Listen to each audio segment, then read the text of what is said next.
What's up, everybody? Welcome to another episode of Sociable Sold, a daily marketing podcast designed to help you make the most out of your content. I'm probably going to say that differently every time I say it, so I'll let you know when we land on the one.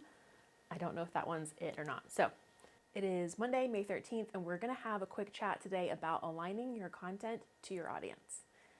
Something that I talk about a lot with clients is the idea that your niche isn't what you think it is. So when we say niche in content marketing and on social media, we're really meaning a kind of a two-part thing. One is your audience and one is the solution that you offer. So I offer content strategy for service providers and realtors. My niche is service providers and realtors. On social though, just because that's the solution that I provide, that's the audience that I'm trying to speak to, we have to think about it a little bit differently. I think about this for realtors all the time. I'll have a client come to me and say, hey, I want to be working with more first-time home buyers, or I want to be known as like the luxury guy for this city. And I think I need to make this content and the leads will come rolling in. That works some of the time. It works really well with paid advertising where we can target a specific audience. With a robust organic strategy though, if all we're doing is creating educational content towards a certain client, what really ends up happening is that client gets seen by other realtors. It doesn't necessarily get seen by your dream client. The reason for this is that the algorithm, while it is brilliant, it's also very simple. And if all of your content is strictly real estate related, the algorithm thinks, oh, you're a realtor, you're making real estate content, I'll show your content to who else? Other realtors. The same thing happens for social media managers. If all you're doing is educating on social media, the only people who are going to see that is other social media managers, because we're the ones that are on there like researching, looking up and asking the questions, what are we doing with hashtags? And so naturally, if you create content that's educational about social media, it's going to go to the people who are actively searching for that, who are other social media managers. It's rare that it's going to be the business owner that's on there trying to figure out hashtags. It's rare that it's going to be your dream client on there connecting with your content. It is very common for other social media managers to be in your content and to be in your comments and saying, oh yeah, me too. It's great, but that might not be the ultimate goal. So what should we do instead? So one of the first things we're going to do is look back at the last 3, 6, 12 months worth of clients that you have worked with and try to find the common denominator. Do they have similar backgrounds, similar interests, similar career paths, similar financial situations? How did they find out about you? I've done this recently for myself. I started to realize that most of my clients come to me as referrals from other clients, which is great. I love that. What it means for me though, is that other people are better at talking about what I do than I am. And so I used that info, went back and started chatting with previous clients who have referred me and just asked some clarifying questions. How do you explain what I do when someone asks? What's the most valuable thing that you get from working with me? How do you describe working with me? And used those phrases to start like sprinkling into my content because I know that's connecting with someone on some level. I just haven't been the best at saying it.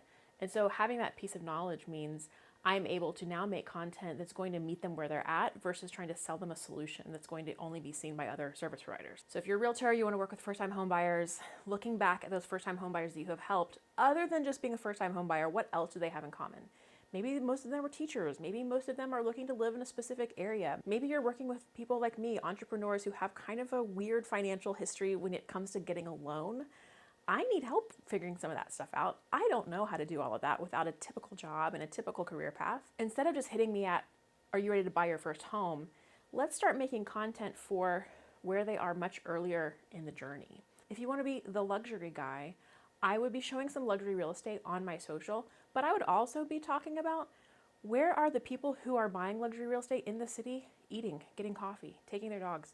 What are they doing on the weekend? What concerts are they going to? Start covering those as if you were a media company and not just a realtor. I would even go so far as to have a whole second channel just for that and have content dedicated to serving those people, piquing their interest, getting them hooked, getting them engaged before selling them something.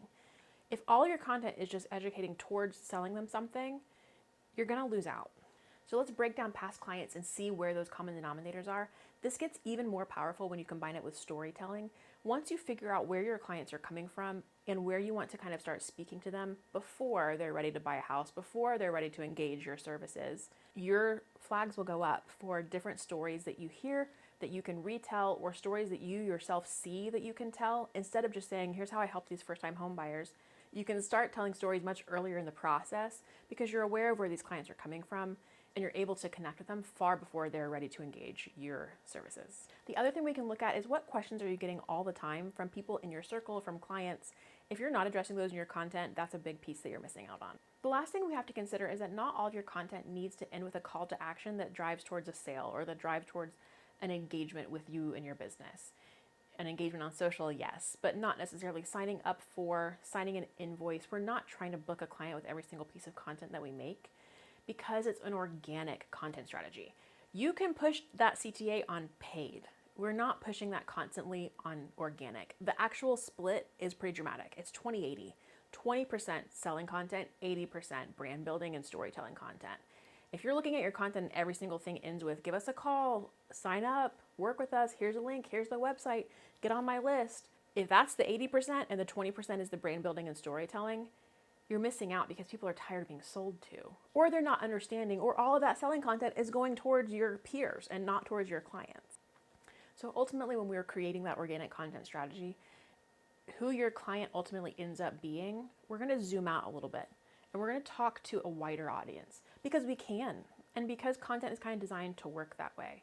If you ever post an Instagram reel and it has the option to add a topic, that's one of the little links you can click when you're setting up like your caption and location and music topics.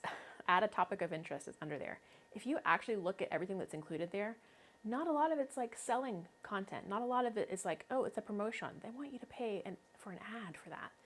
I would use that list, honestly, as an opportunity to start shaping some of my organic content. What is this platform actually going to be interested in showing to other people? The better chance you have that your content's going to be shown to people who are actual people and not just your peers who are also posting marketing content. I love when my friends see my stuff. I love when my work buddies see my stuff. I love that hype. I love that we get to get in the comments. I want my clients to see my stuff. I want my potential future clients to see my stuff. So what do I have to post to get in front of them? The very last thing you have to consider is that when your dream client is opening up Instagram, TikTok, YouTube, they're not always looking for a direct solution for their problem. They're not always searching first-time home buyer tips, right? They're going to be opening it at the end of the day and doom scrolling in bed. They're going to be looking at it while they're waiting in line at the grocery store. They're not always in the mood to be sold to. They're not ready to be sold to. So it's your job to be creating content that's going to hook them and engage them in you and not necessarily driving them directly towards a sale on every single piece of content. So I want to know, does this idea of who your niche actually is change how you start to think about your organic content this year? Drop a comment below, let me know. Make sure you are subscribed so you get every single episode of this podcast, and I will see you back here tomorrow. Okay, bye. I feel like I have to say that at the end every time because I don't know what else to say because I don't have a call to action.